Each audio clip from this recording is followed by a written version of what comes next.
E nessa reforma da Previdência, as pessoas têm cada vez, isso é um efeito das redes sociais, lido mais aquilo que já acreditam, têm reforçado cada vez mais uma ideia pré-concebida que lhes foi dada, e isso está quase que inviabilizando o debate. É bom começar de uma análise simples para as pessoas compreenderem o seguinte: o déficit acontece porque o Brasil não cresceu.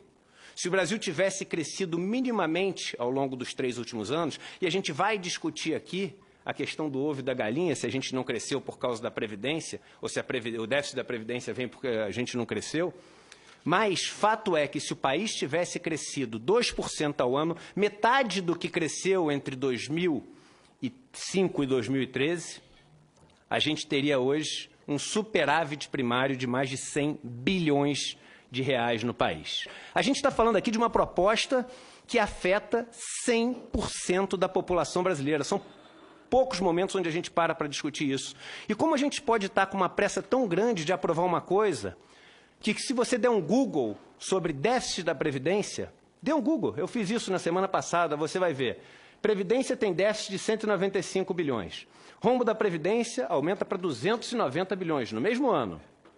A farsa chamada déficit da Previdência. Déficit do INSS é de quase 200 bilhões. CPI confirma, não tem déficit na Previdência Social, a CPI que o senhor, com muita eficiência, presidiu. E o rombo da Previdência é uma mentira. Como podemos estar apressando uma questão onde a sociedade não sabe ao certo chegar nos números? Einstein dizia que a média é um perigo. Porque se você tiver com metade do seu corpo no forno e metade na geladeira, na média você está na temperatura ambiente, na prática você está morto. Ou seja, essas contas, olhando só a da urbana, ela é maior o que você arrecadou entre 2010 e 2015 do que o que você gastou com os trabalhadores urbanos. O trabalhador rural, ele foi incluído na Constituição de 88 para se fazer justiça social, porque passou décadas sendo aquele boia fria, safreiro, meeiro, que não tinha a menor condição de sobreviver. Logo, inicia-se com um estoque de pagamentos a se fazer sem nenhuma contribuição. É claro que é estruturalmente deficitário, mas a função dessa Previdência não é equilibrar as contas, é equilibrar uma injustiça social. A Previdência do Trabalhador Rural existe para equilibrar uma injustiça social. Porque o senhor, como constituinte, sabe que em 1988 criou-se um pacto social. Um pacto onde, copiando simplesmente, não inventamos a roda, o que aconteceu na Europa, o que aconteceu nos Estados Unidos, que agora é tão exemplo para o Brasil, a gente criou uma rede de proteção social, a Seguridade Social, o Social Security. Quando você abre hoje os jornais, assiste o noticiário, você vê o seguinte: representantes dos bancos, que são os macroeconomistas que sentam lá no ar-condicionado. Quando você liga a televisão, até aqui na TV Senado, você vê o quê? Brancos, ricos, que vivem o dia inteiro no ar-condicionado, comentando sobre a questão da Previdência. E a pergunta que eu faço é a seguinte: quantos negros já foram ouvidos no Jornal Nacional, já foram ouvidos no Jornal da Bandeirantes, no Jornal do SBT, nas primeiras páginas dos principais jornais do Brasil? Quantos negros foram ouvidos falando sobre isso? Quantos representantes dos trabalhadores rurais? Quantos representantes das pessoas que mais vão ser impactadas por essa Previdência estão sendo ouvidos? Ora, por quê? Porque quem veste um terno e trabalha no ar-condicionado e tem mais dinheiro é mais inteligente? Agora, se ter militares ajudou o governo a ser empático aos militares, ter negros no governo, ter mulheres no governo, mais do que somente 2, faz também o governo ser um governo empático a essas causas. Isso. E quando o ministro da Economia diz o seguinte: é 1 trilhão, senão eu estou fora, ele não leu a Constituição Federal. Porque ele não pode colocar o país numa questão que constitucionalmente exige o debate com todas as classes, ele não pode colocar um país contra a parede. Se a gente tivesse, hipoteticamente, isso aqui não é necessariamente uma sugestão, mas um fundo onde todo o superávit que a gente teve nessa conta que a gente fez na Constituição tivesse sido guardado e atualizado, quando a gente teve uma recessão no país, a gente ia olhar para esse fundo e ia ter mais de R$1 trilhão nesse fundo. E esse fundo amorteceria um movimento de crise, porque todos os países passam por crise. Só que não.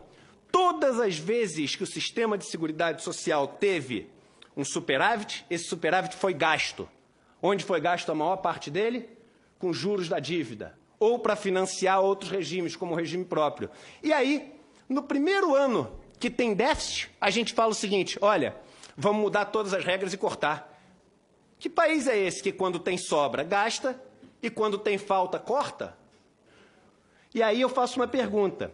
Se é estruturalmente deficitária, por que criaram a DRU, a DRU, que é o mecanismo de desvinculação de receitas da União, que hoje tira até 30% das contribuições sociais, as não previdenciárias? Como é que você cria uma coisa que desvincula receitas de uma coisa que dá prejuízo? É claro que sempre deu superávit. E é onde estão aqueles privilégios que os jornais adoram falar, do sujeito que se aposentou com 30 mil, 40 mil. E aí um ponto interessante. Essa injustiça já foi corrigida em 2013, porque desde 2013 o servidor público não pode se aposentar com valor acima do teto, aquele que entrou no sistema depois de 2013. Estão colocando a população com ódio do servidor público. E é muito paradoxal ter um governo que fala que tem que ser patriota, nós temos no Brasil que ser patriota, nós temos que no Brasil cantar o hino todos os dias, mas temos que odiar aqueles que representam a nação, porque nação é o grupo, o Estado é a pessoa jurídica que representa esse grupo. Como é que a gente vai ter ódio daqueles que nos representam? Isso é um gráfico, senador Paulo Paim, do World Inequality Report, a maior instituição do mundo, com dezenas de milhares de funcionários e colaboradores no mundo inteiro que estuda desigualdade. E desde 2005, ali mais ou menos, o Brasil passou a ser o país do mundo que mais concentra renda no 1% mais rico. Nós somos, segundo o estudo da OCDE, de todos os países estudados, o segundo país que cobra maior alíquota de produtos e serviços do mundo. E esses são os impostos que impactam os pobres. Por quê? Porque tudo que o pobre ganha, ele gasta. Tudo que o pobre ganha, vira bens e serviços. Aí já uma informação muito útil para todo mundo. Todo o dinheiro da Previdência Social que é pago no RGPS ninguém ganha mais do que o teto lá de 5 mil e poucos reais, ninguém ganha mais. Todo esse dinheiro, imediatamente depois que é ganho, ele é gasto. Metade desse dinheiro, portanto, volta automaticamente para o governo como impostos. Se você somar o que volta para o governo como impostos daquilo que é pago pelo RGPS, imediatamente ele também vira superavitário em qualquer situação e muito superavitário. O Brasil é o país do mundo que menos cobra alíquota de imposto sobre renda, lucro e ganho de capital, de todos os estudados. Somos um paraíso fiscal para os ricos. Essa é a verdade. A maior parte da renda dos ricos é recebida via dividendos. E os dividendos são isentos. Só nós e a Estônia não tributamos dividendos no mundo. Somando os dois, o que se paga dentro e fora da empresa, no Brasil a gente paga menos de 30%, porque a gente tem a figura do juro sobre capital próprio também, que é mais uma moleza que o empresário tem no país. E a gente quer ser igual aos Estados Unidos. Os Estados Unidos, somando os dois, o empresário paga 57%. A gente quer ser igual à França. Na França, somando os dois, o empresário paga 64%. A gente quer ser igual à Austrália. Na Austrália, somando os dois, o australiano paga 49%. E aí, eu sempre falo, porque o rico no Brasil tem mania de falar o seguinte, olha, eu até pagaria mais imposto se tivesse, pelo menos no país, educação de qualidade, saúde de qualidade, boas estradas. Aí eu falo assim, meu amigo, o dinheiro que você tem foi um dinheiro acumulado em cima dessa estrutura aqui de juros. E você tem dinheiro hoje para comprar um bom carro, para ter um bom plano de saúde, para botar seus filhos numa escola particular boa, então o seu imposto volta como educação, volta como saúde, volta como transporte. O imposto que não volta é o imposto do pobre. E o que a gente gera com isso? Uma sociedade onde não tem meritocracia. Esse é um estudo da OCDE que mostra o seguinte: se você nasce nos 10% mais pobres do Brasil, quantas gerações demora até um descendente chegar na renda média do país? O Brasil é o vice-campeão mundial. Demoram 9 gerações, 225 anos até alguém nascer. Ou seja, no Brasil, se você nasceu pobre, você vai ser pobre. Senador, não sei se o senhor sabe, mas em quase 4 mil municípios do Brasil, a receita dos benefícios da Previdência, só do RGPS, são maiores do que o Fundo de Participação dos Municípios, o FPM. Se eles pararem de ter isso, esses municípios quebram.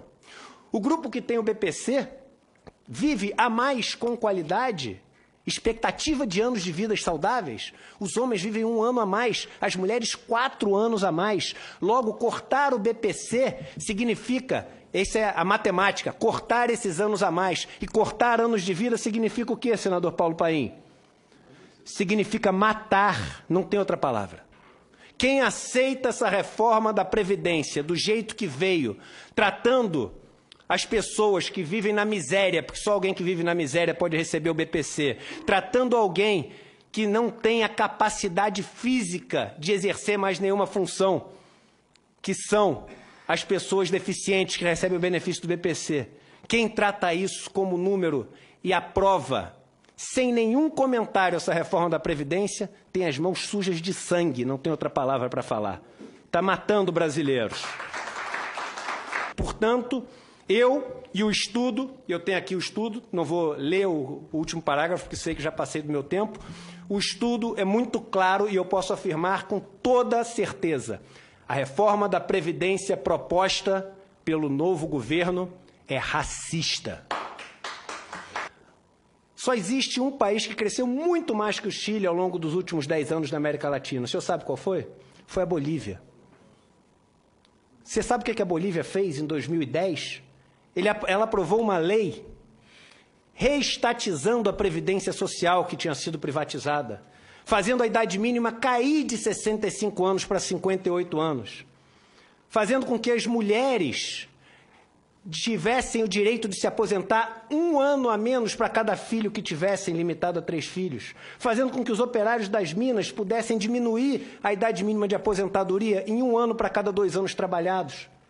E sabe o que aconteceu com a Bolívia durante esse tempo? Que caos, né? Quebrou. Se fez isso, que é o contrário do que a gente está fazendo, quebrou.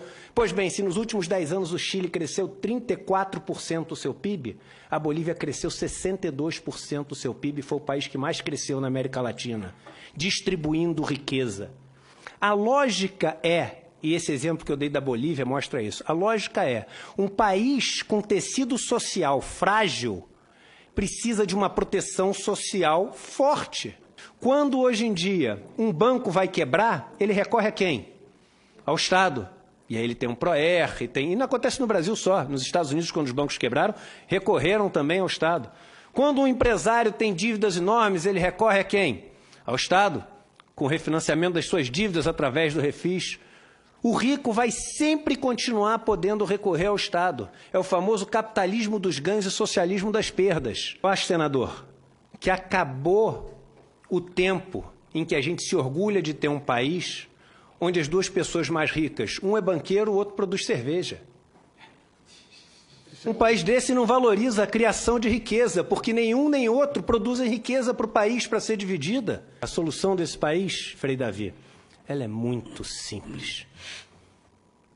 Ela envolve dar riqueza para que as pessoas tenham um mínimo para também produzir riqueza.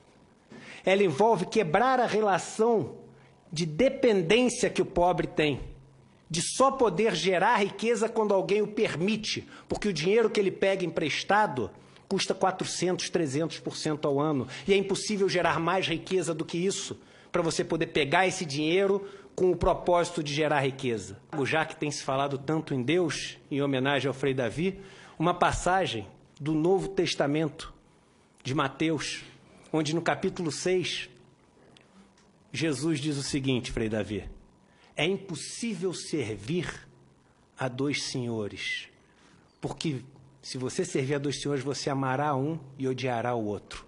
Você vai se dedicar a um e desprezar o outro. Vocês não podem, e quando eu digo vocês, é a Bíblia que diz, servir a Deus e ao dinheiro. E eu acredito, senador, que todos nascem iguais. Ninguém nasce um grande homem. Ninguém. São as escolhas que algumas poucas pessoas têm o direito de fazer na vida, que são tão difíceis, que dão a chance a essas pessoas de se tornarem ou não grandes homens. E os senhores senadores da República estão hoje diante de uma dessas grandes escolhas: servir ao dinheiro e ao capital financeiro, ou servir a Deus que está representado no nosso povo, dizendo não a essa reforma da Previdência como ela foi proposta pelo governo. Muito obrigado.